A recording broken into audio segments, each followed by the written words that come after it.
All right, let's talk about sub-genres in metal.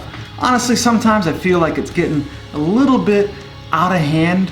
I mean, it was easy when this is all the categories that we really had to worry about, but now it's getting sub-genres. We're getting deeper into things. People are trying to be more descriptive, and I get the purpose of that. It's hard to describe your own music to other people. You hear things the way you hear it, and other people might hear you in different ways. They might compare you to a band you never even thought of. I once had somebody compare my vocal style to Ian Ashbury of The Cult, who is a great singer, but I don't think I sound anything like him. And most bands kind of have that situation where they feel like their influences are one thing, but other people hear another, and you really don't like to put a label on yourself. I get it, it's difficult. So subgenres break up metal, and then the subgenres break it up even further. Let's face it, nowadays there is so much metal. It's really hard to keep up with. You know, people are being more innovative with their music, and they're blending styles, and that just kind of creates new stuff. So it needs a name, I guess.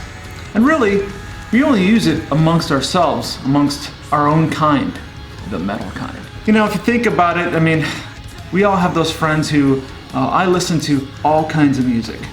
Those kind of people will never know the difference between black metal and death metal. If you told them you like black metal, they'll probably say, oh, so you mean like Metallica? Fucking idiots.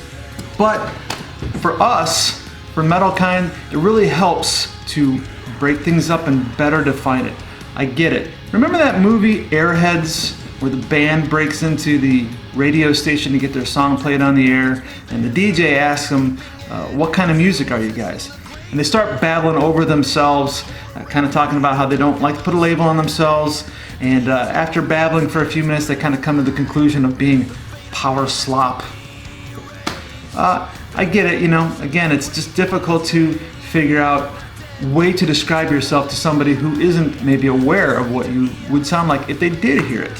So the subgenres can be useful, but when somebody says to me, oh, well, my band only plays post-sludge blackcore, I'm gonna give them the same look that I give to somebody when they tell me that they're pansexual.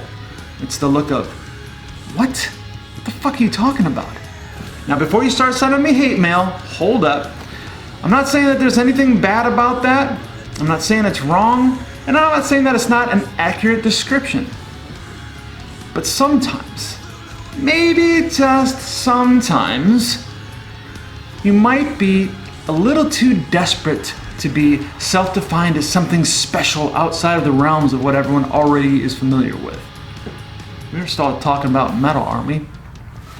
All I'm saying is, you know, it gets a little bit out of control sometimes, but on the other hand, a lot of times it makes perfect sense too. I remember one time hearing a new band that I really loved, and I wanted to explain it to a friend of mine, and I said, well, they got these really cool thrash metal riffs, but there's also bits of black metal in the vocals, stylings, and in some of the playing as well.